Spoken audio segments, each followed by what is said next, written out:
Salam alaikum Majar, comment tu vas? Alaykoum salam, ça va, alhamdoulilah, et toi? Alhamdulillah, bah, classique. Du coup, la vidéo, c'est vraiment pour partager ton expérience, parce que toi, t'as rejoint mon accompagnement, c'était il y a quelques mois. C'est pour que Mm. les gens puissent voir un petit peu ce que qu'ils ils apprennent à te connaître et savoir un petit peu comment t'as vécu l'accompagnement. Donc, je te laisse te présenter, dire un peu ce que tu souhaites par rapport à Alors, ton du coup, parcours. je m'appelle Ajar, j'ai 30 ans et du coup, j'ai rejoint ton accompagnement en fin août, début septembre. On a commencé début Ouais, je crois que septembre. c'était ça. Voilà. Mm. Donc, là, c'était pour. Ah, je bug, ça y est. Ah oui, c'était C'est quand? Bah, au départ, t'avais fait une formation d'assistante virtuelle, donc c'est tu m'as ça, oui. rejoint J'avais pour développer. commencé pour ça de base. Donc, je voulais devenir assistante virtuelle. J'avais déjà fait une formation auparavant, mais qui m'a pas apporté grand-chose. Donc, c'est pour ça que du coup, j'ai pris un coaching personnalisé. Voilà. Mm. Ouais, tu m'avais dit que tu avais payé une certaine somme, quand même plusieurs milliers d'euros, que tu étais sortie Ouais. de là et qu'en fait, tu avais l'impression que tu n'arrivais pas à pouvoir aller trouver des clients par toi-même et avoir une méthodologie, Oui, que ça t'avait du appris le coup, j'ai métier essayé. d'assistant virtuel. Ouais, Mm. j'ai essayé du coup après la formation, mais c'était très très compliqué. Il y avait plein de choses que euh, je savais pas faire, qui n'étaient Mm. pas forcément normales du coup. Mais c'est plus tu sais, c'est des formations où tu as beaucoup d'élèves, c'est Ouais. pas vraiment, C'est on du groupé, t'apprend il y a beaucoup de beaucoup, monde. mais ouais, voilà, sans plus quoi. Donc, j'étais pas trop satisfaite. Ouais. Est-ce que tu sentais qu'il y avait quand même du personnalisé ou pas tant que ça, que c'était un peu on met tout le monde dans le même moule? Non, non, pas du tout, ouais, non, Ouais. non. Ok. Justement, c'est pour ça Ouais. que j'ai pris un coaching vraiment personnalisé, Mm. parce que je voulais pas encore, prendre une formation où il y a plein de monde, non, c'était pas possible. Mm. Ouais, tu me disais que c'était une personne aussi qui était assez, elle avait une grosse notoriété, enfin, elle a une grosse notoriété, Oui c'est aussi, quelqu'un ouais. qui est très, très suivi, tu vois? Ouais, OK. Ouais, parce que le problème de certains coachs comme ça, c'est qu'ils sont un peu déconnectés des personnes qui se lancent. Elles sont, bah, il y a déjà trop il y a trop beaucoup trop de monde parfois dans l'accompagnement, donc la qualité, elle est pas au top et la personne, elle est un peu trop loin de ta réalité, donc elle va te t'accompagner, mais elle va pas vraiment se pencher en profondeur, sur ta situation, quoi. J'ai l'impression que c'est ça. Exactement. Ouais, c'est ça le problème, en fait. OK. Bah, je te remercie pour les infos. Je vais te poser quelques questions pour que les gens puissent voir un petit peu ton évolution. Donc au niveau de alors qu'est-ce qui t'a là on a vu un petit peu ce qui te frustrait qu'est-ce qui te frustrait le plus dans ton activité, avant qu'on travaille ensemble, dans ton business que tu avais lancé? Bah, c'est de pas connaître, enfin, il y avait plein de notions que je connaissais pas, en termes de réseaux sociaux, en termes de, vente. Bah, c'était surtout la vente qui manquait. Ouais. La vente vraiment, on n'avait vraiment pas de notions sur ça et bah, je trouve que c'est très, très important surtout quand on est auto-entrepreneur. On est obligé de s'y connaître un minimum et du coup, c'est ça qui me frustrait le plus. Mmh. Du coup, je faisais plein d'erreurs sans vraiment le savoir du coup, et j'avançais pas. J'avançais pas et je stagnais tout le temps. Mais quand tu parles de vente, c'est amener les clients et leur vendre ou juste la partie leur vendre? Bah, les 2. Ouais, le fait de Les ramener 2. du monde, enfin d'avoir Ouais, des clients et de faire la vente quoi. D'accord. ouais, vraiment les 2. Tu avais pas de méthode? Non, non, ça, on n'en parlait pas, dans la formation, mais je trouve que c'est très, très important. Mmh. OK, on t'apprend, comment devenir, assistante virtuelle, mais Mmh. bah, comment vendre? Enfin, comment te vendre? Ouais. Il n'y avait pas. Donc Oui, comment c'était, parler de toi aussi, tout ça. voilà. Et à quoi ressemblaient tes journées à ce moment-là justement? Comment tu gérais tes journées d'entrepreneur? Est-ce que tu savais quoi faire? Comment tu faisais? Mais alors, j'avais plein d'idées, ça, voilà, j'avais plein d'idées, mais alors pour les mettre en place, heu, c'était très compliqué. Heu, je travaillais énormément et j'avais l'impression pour rien parce que du coup, j'avais j'avais aucune visibilité, vraiment rien du tout. Donc mes journées, c'était, bah, j'étais sur mon ordi, je faisais, de la création de contenu, mais voilà, il y avait rien qui, ça donnait pas de résultat, quoi. Mmh. Et alors qu'est-ce que tu avais déjà essayé sans que ça fonctionne vraiment? En plus de la création de contenu ou Bah, j'avais fait que ça parce que du coup, j'étais pas formée donc mmh. je faisais que ça. Nous, en tout cas dans la formation, on parlait beaucoup de création de contenu. Hem, est-ce qu'il parlait d'autre chose? Alors je sais plus, mais en tout cas, j'étais que sur de la création de contenu. Ouais, ils te disaient en gros, tu Heu crées du contenu et c'est suffisant quoi, pour amener des clients. Après, ils nous ont dit aussi de parler, aux alentours, donc à nos proches, Mmh. heu, mais bon, faut avoir des proches, qui sont déjà dans l'entrepreneuriat. Mmh. Mmh. Moi, c'était pas mon cas. Donc voilà, c'est pour ça que je misais plus sur la création de contenu. Mmh. D'accord. Donc en gros, ouais, tu as parlé à tes proches et faire de la création de contenu, on te disait que ça allait à peu près suffire pour, vivre de ton activité, quoi. Ouais, exactement. D'accord. Ouais, on t'a pas forcément dit d'aller discuter en DM ou de faire, d'autres actions, spécifiques, Non, pas du tout. et qu'est-ce qui te faisait, douter, enfin, qu'est-ce qui te faisait le plus douter dans ton activité? Qu'est-ce qui te faisait le plus douter de manière générale? C'était quoi qui te créait des doutes, au quotidien? Hem, Bah, quand tu dis des doutes, c'est par rapport, vraiment au métier ou C'est, le doute, enfin, est-ce que tu avais des doutes spécifiques? Il y a des doutes qui sont arrivés à un moment donné quand tu as commencé à faire cette formation-là ou après? bah, non, c'était plus après quand j'étais toute seule quoi, face à mon ordi. C'est là où, Ah oui, ouais. peut-être pas au début, mais après, c'est venu, je me disais: «Mais est-ce que ça marche réellement? Est-ce que ce métier, Ouais. fonctionne? Est-ce que» enfin, parce que je savais pas que ça existait, déjà, ce métier-là. Et donc c'est comme ça que, j'ai eu des doutes, mais pas pendant la formation, pas au moment, non. C'est plutôt après, quand tu as commencé à être sur le terrain Sur et le que tu as terrain. commencé à Ouais, expérimenter que tu as commencé à douter, OK. exactement. Et qu'est-ce qui t'a poussé à te lancer dans l'entrepreneuriat? Parce que tu aurais très bien pu te dire: «Bon, bah, je reste salarié ou quoi». Qu'est-ce que tu espérais, avec cette formation? Qu'est-ce que tu cherchais derrière? Qu'est-ce que tu voulais, Hem, alors, moi, j'ai commencé parce que du coup j'avais accouché, et mon fils avait 1 an et demi, je crois, à ce moment-là. Et comme je le garde, il est pas en crèche, du coup, bah, je voulais, quand même reprendre le travail, mais à la maison. Donc c'est ça qui m'a motivée. Sinon avant j'étais dans le salariat, j'y pensais vraiment pas, Mmh. à l'entrepreneuriat. Ouais, c'est vraiment pour, avoir du temps pour, ton enfant, pouvoir travailler de chez Mmh. toi, tout ça. Exactement, ouais. Est-ce qu'il y avait d'autres choses, d'autres motivations, en plus de celle-là? Bah, après enfin en parallèle, je faisais quand même, je suis cake designer, donc je faisais, des gâteaux, à la maison. Donc déjà, je voyais qu'il y avait plein d'avantages. Donc je me disais aussi, bah, pourquoi pas faire la même chose, mais cette fois-ci, que ce soit plus accessible, en tant que maman, quoi. C'est-à-dire, là, j'ai juste un ordi, je peux travailler pendant qu'il dort, enfin, c'est mieux que les gâteaux. Ce Mmh. sera plus compliqué. Oui, c'est plus simple, de gérer ta vie de famille avec cette activité-là, donc tu étais partie dedans et Mmh. après tu as voulu changer. Pendant l'accompagnement, tu as voilà, tu revu un petit peu, on a clarifié, et l'accompagnement t'a permis aussi, tu me corriges si je me trompe, mais d'apporter de la clarté, de la structure et d'avancer, en fait, sur ton projet, de te rendre compte, enfin, de te confronter rapidement au terrain et de te rendre compte ce qui était, OK ou pas pour toi, en fait. Je crois que c'est Oui, ça, en tout cas de ce que tu oui, m'avais oui. dit.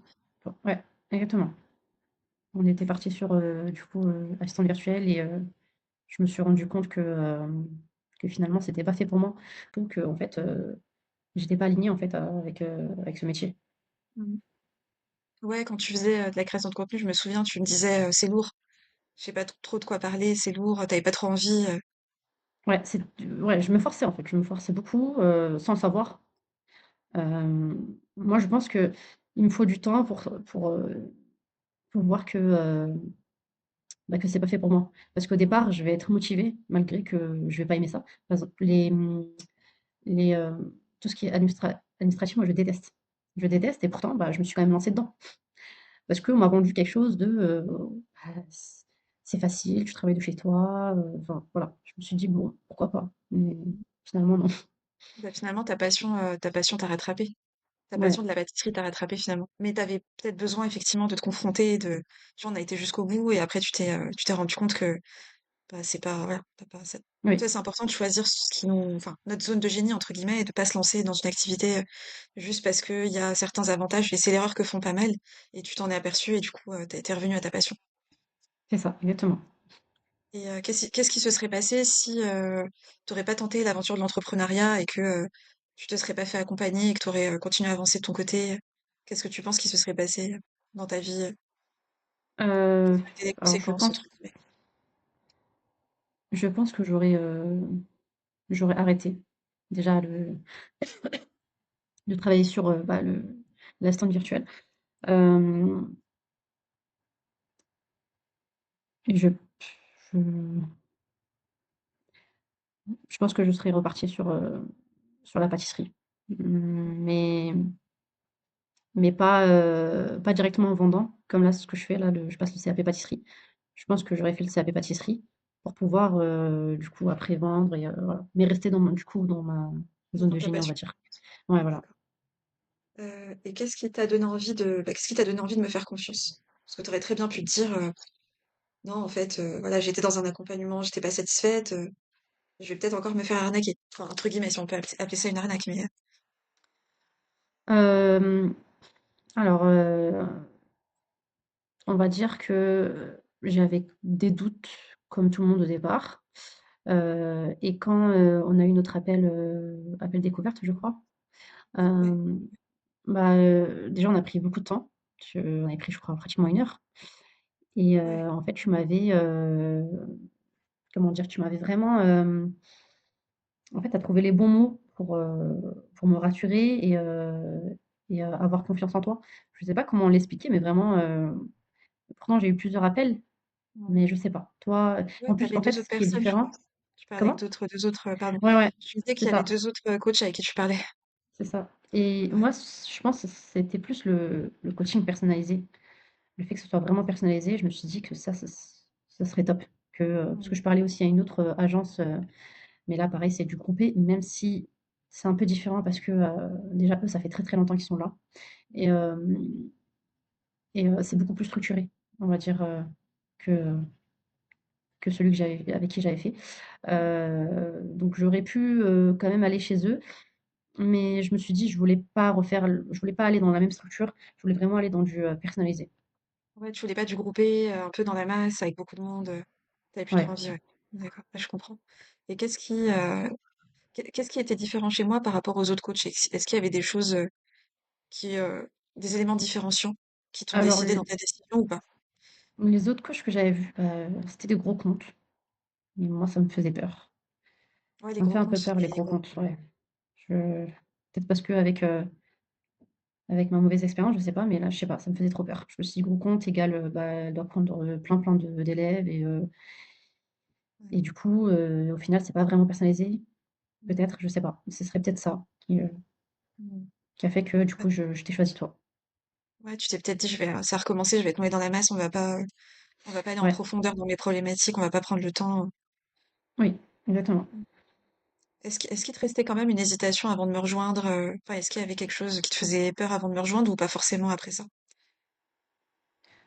Non, non, non. D'accord, OK. Et qu'est-ce qui t'a le plus, surprise, pendant l'accompagnement? Hem, Bah, je dirais vraiment que ce soit, bah, très personnalisé parce qu'avec ton coaching, on peut t'envoyer des messages, à n'importe quel moment. Hem, les appels visio, donc c'est une fois toutes les 2 semaines, ça aussi je trouvais ça pas mal. Mais je pense que c'est surtout le fait que tu étais disponible, vraiment, H24 quoi Mmh. et que tu répondais, tout le temps quoi. Ça, j'ai trouvé ça pas mal. Vraiment, c'est très pratique, surtout quand on a une question et je sais pas si ça existe, mais s'il y a des coachings où il y a que des appels et qu'on peut pas, leur parler sur WhatsApp, pour une question, je pense que ça serait frustrant. Ouais, Alors que ouais, là, tu as le problème, tu poses ta question et du coup, tu réponds, directement. ouais, tu rapidement la réponse. Ouais, La voilà, personne ouais oui, oui, et même en cas de doute ou tu as une baisse de motivation, enfin, c'est rassurant, en fait. Tu as ce côté qui est rassurant. ouais, est-ce que tu te sentais soutenue davantage, Oui, par rapport à ouais. d'accord, OK. Hem et qu'est-ce qui a changé concrètement dans ta manière de travailler aujourd'hui, par rapport à avant? C'est quoi les changements que tu as vus, par rapport à avant Bah, la avant, en fait, je passe de rien à, bah, je connais plein de choses maintenant sur la vente. Du coup, ouais, non, ça a changé beaucoup, beaucoup de choses. Ne serait-ce que, au niveau des prospects, aller leur parler, relancer et cetera. Ça, je je connaissais pas ça. Vraiment, j'avais 0 notion. Donc je passe de rien à tout. Donc je Ouais, on te dirais ça. disait pas d'aller parler à l'humain. On te disait juste, fais tes actions de ton côté et les gens ils vont venir, tout Ouais seuls, et ou même, les lead magnets, Ça, on n'en parlait pas, mais je trouve ça aussi, c'est très important. Mmh. Donc ça aussi, c'est un truc que j'ai découvert, pareil. Mmh. Ouais, pour créer de l'engagement et pour, bon, parce que les gens tapent un mot-clé, tu vois? Donc ça crée, l'algorithme, ça crée de l'engagement et derrière aussi, on va dire, au-delà de donner de la valeur, en réalité, c'est un peu un prétexte aussi pour que les gens puissent discuter avec eux. Parce qu'on se rend Oui, compte, enfin, les gens qui demandent un lead magnet, en réalité, bah, on les classe comme étant des prospects tièdes, voire chauds, enfin des prospects qui sont quand même intéressés, sinon ils le demanderaient pas et tu vois, ça permet déjà de oui, d'avoir en fait, ouais, tu mets un petit, c'est une hameçon, en fait et tu vois rapidement quels sont les prospects les plus, exactement. intéressés ou Ouais. pas. Donc c'est ouais, Et c'est vrai que il c'est y a aussi il y a aussi, ce que j'ai bien aimé aussi, en fait, tu nous parles de ta méthode. Nous, on applique, mais on est quand même libre, mmh, parce que l'autre formation, on nous parlait d'une technique, mais on était obligé en fait, de faire cette technique-là, sinon ça va pas marcher. d'accord, ouais. Mmh. Mais si voilà, si, donc finalement, on était pas vraiment libre, moi, j'aimais pas trop la technique et du coup, bah, j'avais pas j'avais pas d'autre option. Alors qu'avec toi, si par exemple, on n'aimait pas quelque chose, on n'était pas à l'aise, bah, tu nous trouvais, un autre, une autre technique, hein, voilà, un plan B. Mais en tout cas, ça, j'avais beaucoup, beaucoup apprécié. Ouais. Donc on n'était pas frustrés, en fait, sur une technique, précise, voilà. Donc ça m'a beaucoup aussi rassurée. Ouais, formidable. En fait, après, c'est sûr que, tu vois, j'ai des clientes, des fois, on essaie de trouver des ajustements sur la manière de faire l'action. Par exemple, la création de contenu, des fois, il y a des personnes qui bloquent sur certaines choses. On trouve une manière de faire qui leur correspond mieux. Même si, tu vois, si la personne me dit: «Bah, non, non, je veux pas du tout créer de contenu», je vais être honnête avec elle, je vais lui dire: «Écoute, ça va être compliqué à un moment donné». Sauf si tu injectes beaucoup de budget pub et encore, faut quand même de temps en temps créer du contenu pour créer de la confiance. Parce que les gens qui arrivent via la pub, ils vont voir ta page Insta, donc il faut quand même qu'il y ait quelque chose. Tu vois, la personne, je vais être honnête, je vais lui dire: «L'action, faut quand même la faire à un moment donné», mais on va trouver effectivement un moyen de la faire qui lui corresponde mieux. Tu vois, par exemple, il y a des personnes, elles veulent pas se montrer, et ben, je vais respecter. C'est OK, il y en a et tu vois, il y a effectivement donc en Ouais. fait, moi, je suis persuadée que il y a une manière d'adapter l'action. Après, il y a des limites, mais ouais, mais Oui, forcer quelqu'un oui. à faire une action comme moi, je fais des actions d'une certaine manière. Si je force mes clientes à faire exactement comme moi à la virgule près, bah non, c'est pas. Et puis en fait, elles ont chacune une cible parfois différente. Enfin, il y a des formats qui vont mieux fonctionner pour leur cible que pour ma propre cible, tu vois. Donc effectivement, et ça, c'est vrai que ouais, il faut un petit peu, Ouais. même si la méthode, elle est, tu vois, même si l'accompagnement, la méthode, elle est globalement, elle doit être intégrée. Ça n'empêche pas d'avoir une partie, on va quand même personnaliser un petit peu pour la cliente et l'écouter, prendre en compte sa personnalité, prendre en compte sa cible, son domaine, prendre en compte des choses qui sont propres à elle. On peut pas ignorer, lui dire tu rentres dans un moule, je m'en fous, t'appliques ce que je te dis aveuglément. Ça, il y en a qui le font. C'est très mauvais. Et la personne après, elle perd confiance en elle. Elle peut aussi, ben, si elle n'y arrive pas, elle va penser que c'est sa faute, alors qu'en fait, c'est juste que bah, la méthode, parce qu'il y a des choses qui ne marchent pas chez certaines personnes, elles ont besoin de faire d'une autre manière. Et en fait, elle va penser que le problème vient uniquement d'elle, C'est principalement ça, d'elle, alors qu'elle fait les efforts. Et ça fait perdre confiance. Beaucoup de gens perdent confiance en eux ou abandonnent à cause de ça. c'est vrai. Et ouais, c'est vrai que c'est. Et je pense que bon, il y a des coachs qui font beaucoup de volume. Pour ceux qui font beaucoup de volume, ils te disent, je vais pas m'attarder à personnaliser. Oui, mais à un moment donné, il faut quand même écouter la personne et sa singularité un minimum. Et voilà, si la personne elle a pas le temps, elle prend des coachs qui eux vont prendre le temps. Elle les paye et ils prennent le temps.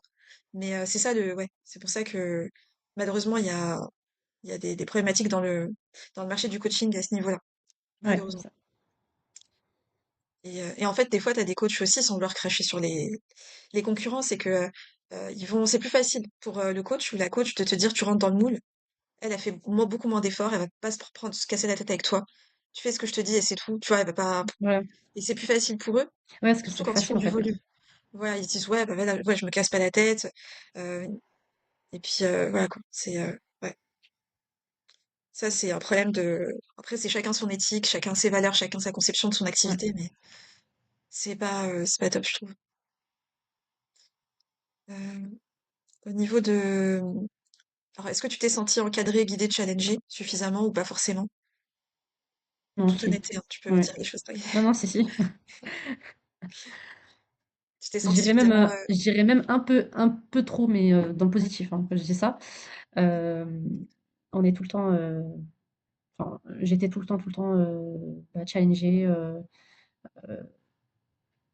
J'ai Même au début, je me souviens, enfin, que ce soit au début ou à la fin, j'ai toujours été constante, je trouve, Oui. au Machallah, niveau t'as du, quelqu'un qui a vraiment été très. T'as vraiment bossé, tu vois. Tu fais partie de Ouais. mes clients qui sont hyper déterminés. Ouais, donc à ce niveau-là, je pense que oui, c'est j'ai été vraiment challengée, ça, c'est pas un problème, ça. Rapide. Et alors, qu'est-ce qui a changé depuis l'accompagnement de manière générale par rapport à ta vision du business ou ta manière de faire du business ou autre? Même mindset. Heu, Depuis, l'accompagnement, c'est ça? Ouais, voilà. Alors déjà, bah, du coup, j'ai surtout vu que, tu m'as plus apporté de la clarté en soi parce que, j'ai commencé par, l'assistanat, virtuel. Je suis passée, après en tant que coach, en cake design et en fait, je me suis rendu compte que, bah, comment dire?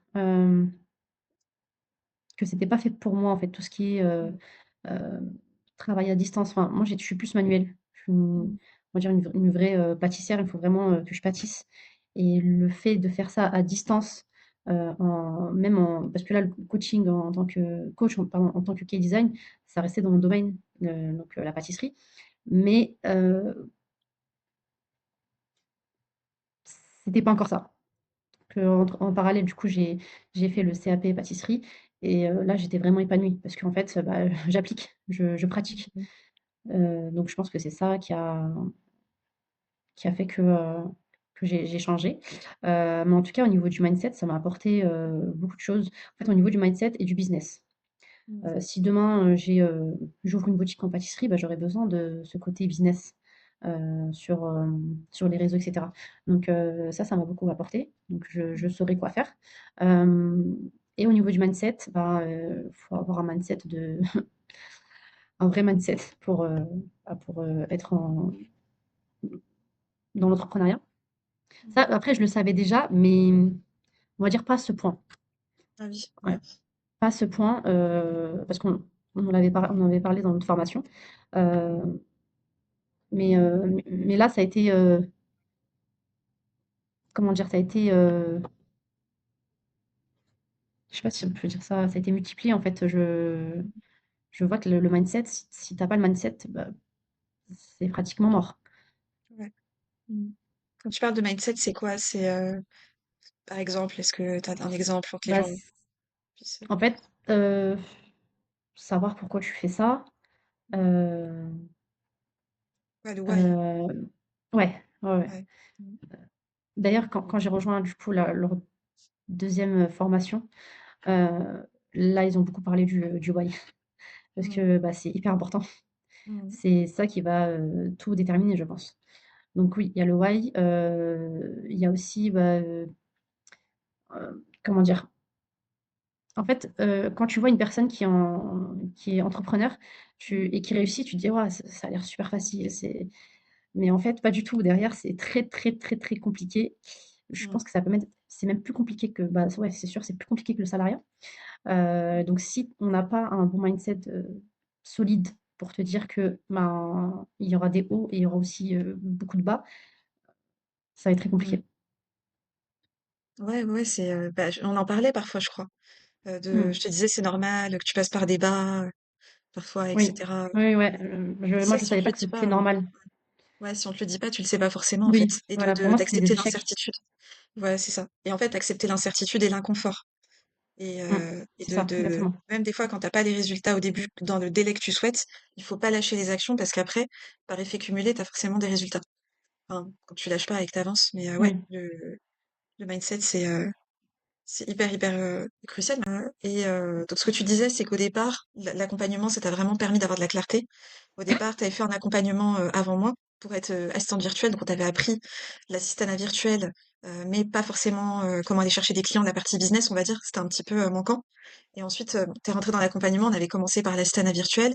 Et après, tu t'es vite rendu compte, on va dire, que bah, ta passion, elle t'a rattrapé. Et tu as essayé tu t'es lancé t'as changé en tant que coach en cake design. Et pareil, tu t'es rendu compte finalement que toi, ce qui est intéressant, c'est que tu as besoin de concret. Donc rester dans du virtuel, dans une activité en ligne, bah c'est pas, tu t'es rendu compte, mais l'accompagnement, on va dire, a été un accélérateur, ça t'a vite confronté. Et tu t'es rapidement rendu compte que finalement, bah, en fait, ouais, c'est faire de la pâtisserie que t'as envie, quoi. c'est ça, exactement. Ouais. C'est vraiment ça qui m'a Et je pense que sans passer par ces étapes-là, peut-être que j'aurais encore continué d'autres choses, peut-être, je sais pas. Je sais pas du Mmh. tout, mais et c'est peut-être ça qui a fait que maintenant je passe mon CAP aussi. Ouais. Mmh. Parce que j'ai eu ce déclic, je me suis dit: «Non, finalement, en fait, je suis faite, pour, vraiment pâtissier» et c'est là où j'ai foncé, directement, pour le CAP pâtisserie. Ouais, puis quand on en parlait, ça se voyait dans ton verbal et ton langage non verbal. Ça se voyait, tu vois? Ton énergie, elle est complètement différente quand tu parles de pâtisserie que quand on parlait d'autre chose, Ouais, à ce moment-là. Donc, ouais, ton énergie, elle avait l'air très, bah, une énergie haute, en fait. oui. Bah, Donc, en fait, ce c'est qui important. m'a le plus marqué, c'est, quand quand je suis passée de coach en cake design, je me suis dit: «C'est bon, ça je Ouais. maîtrise, donc Mmh. il y a pas de raison, de de de de pas continuer» et en fait non. Mmh. Je me suis dit: «Non». Ouais, Donc c'est même quand si tu c'est t'es mon confrontée. domaine, ouais, même si c'est mon domaine, en fait, le virtuel, Mmh. j'y arrive pas. Ouais, tu m'as dit coach business en cake pour cake designer, finalement, c'est pas même la création de Ouais. contenu, tu as commencé à bloquer, tu m'as dit: «Ouais, Mmh.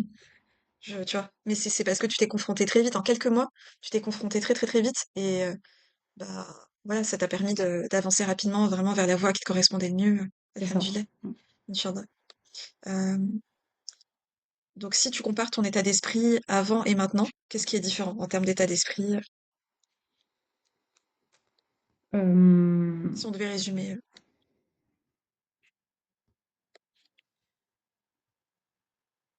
alors je dirais que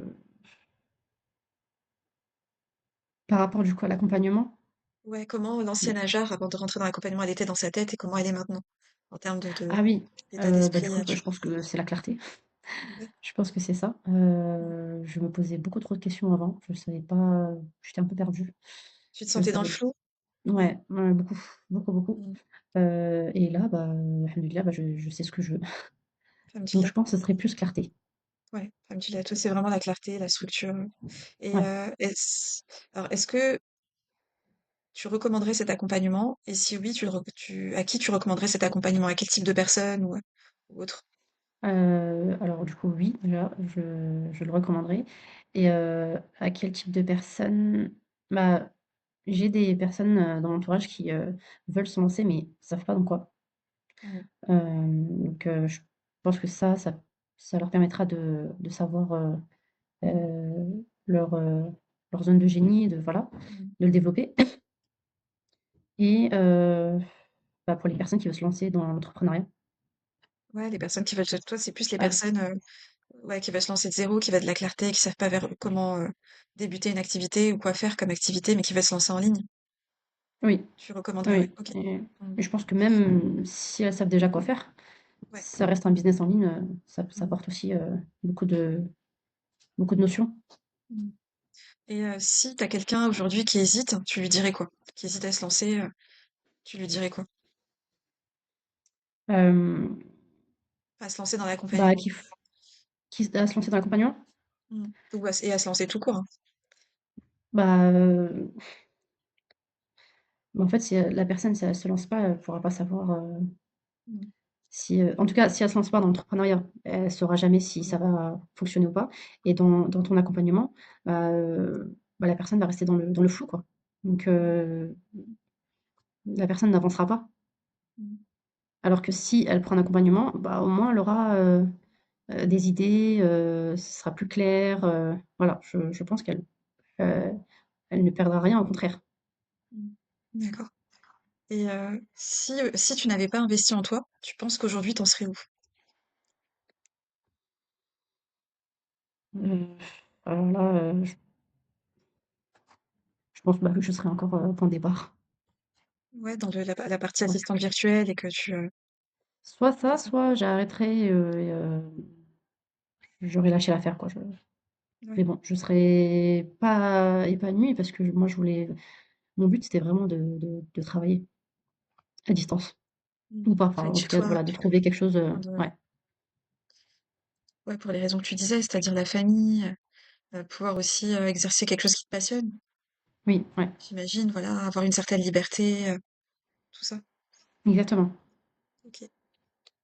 Je te remercie beaucoup pour ton témoignage, ton feedback. Je pense que ça aidera beaucoup de gens à savoir un peu comment ça se passe à l'intérieur, parce que c'est la première vidéo que je fais pour que les gens voient un peu comment ça se passe. Et est-ce que tu veux rajouter quelque chose? Je te laisse les mots de la fin. Si tu veux t'exprimer, n'hésite pas. Bah, heu, en tout cas, même si, là, au niveau d'accompagnement, j'ai pas, je suis pas restée en tant que soit, assistante virtuelle ou coach en cake design. J'ai pas investi pour rien parce qu'au final, bah, comme je t'ai dit, si j'avais pas passé tous ces, étapes-là, bah, peut-être que là, je serais, bah, à rien faire, mais bon, je serais pas épanouie. Alors que là, du coup, ça m'a apporté beaucoup de clarté et bah, je sais vraiment ce que je veux. Donc Alhamdoulilah. alhamdoulilah, c'est le plus important, j'ai envie de dire. Après, non plus qu'à, bah, continuer, hein, mais en tout cas, ouais, ça m'a beaucoup apporté. Hem, c'est voilà, c'est tout ce que je peux dire. Ça m'a apporté que du positif, on va dire. Alhamdoulilah. Heu, Ok, donc voilà. alhamdoulilah. Bah, je te remercie beaucoup. Voilà, bah écoute, je te souhaite beaucoup de bonnes choses, Inch'Allah, pour la suite. On reste en Merci. contact. Je te suis toujours sur Instagram.